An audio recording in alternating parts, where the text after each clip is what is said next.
most of the times, whatever we desire is what the Lord needs in the world. So I want us to just not be afraid of what we want, to not be afraid to go after that dream, to go after that goal, to pray about it, give it to God, commit to it.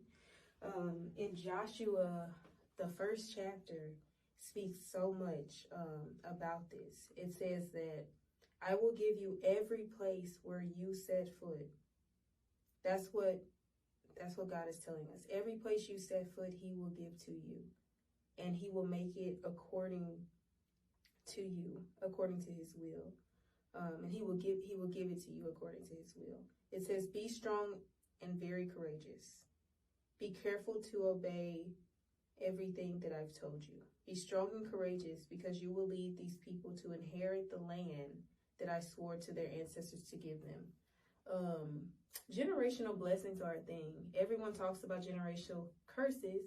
Generational blessings are a thing. Your families, your parents, they're married.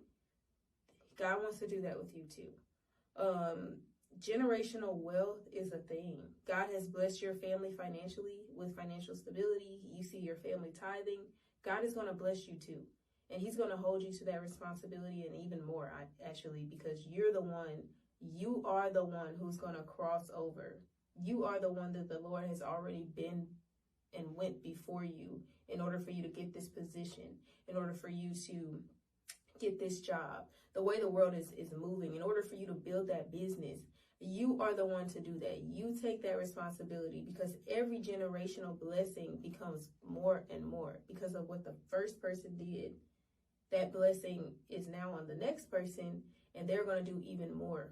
So in the Bible, it says that Jesus said, hey, you are going to do even more signs, miracles, and wonders than I did. And that's the power that we hold. So from generation to generation, you are supposed to do even more than your parents. Your parents are married happily. Your marriage is supposed to be even more fruitful. And your kids' marriage is supposed to be even more times 5 fruitful. So it tells us to not be afraid, to not be discouraged, to know that you will be prosperous and successful through your obedience. Oh my goodness, I feel this one so much. And this is the part that got me. And this is the part I want us to be mindful of. When your purpose is huge, listen to this.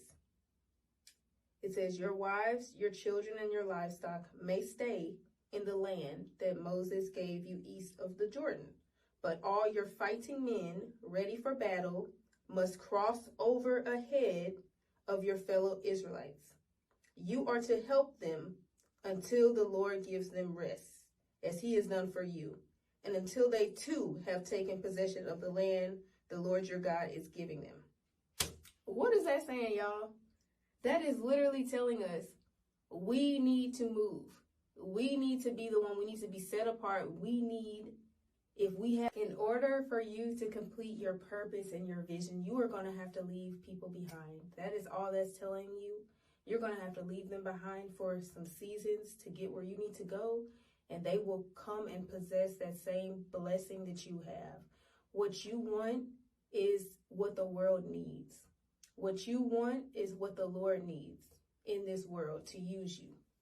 It's how the Lord wants to use you in this world. So don't think that your visions are too big. If they're too big and they scare you, that is a good thing. Like, we should not feel capable of achieving what we want to achieve. If we think that we can do something crazy big on our own, it's not true. We can't do it. If your dream is too small and you feel like you can do it on your own, you're not thinking big enough. Like, think like that. If it doesn't make you nervous to a little extent, because it's like, oh my God, this is something so different. Oh my goodness, then your dreams aren't big enough. Like, you should be thinking big. You shoot for the moon and you might get the stars. That's the saying that I really love to hear. But you might be shooting for something smaller, and the Lord's like, nah, I was thinking something way bigger than that.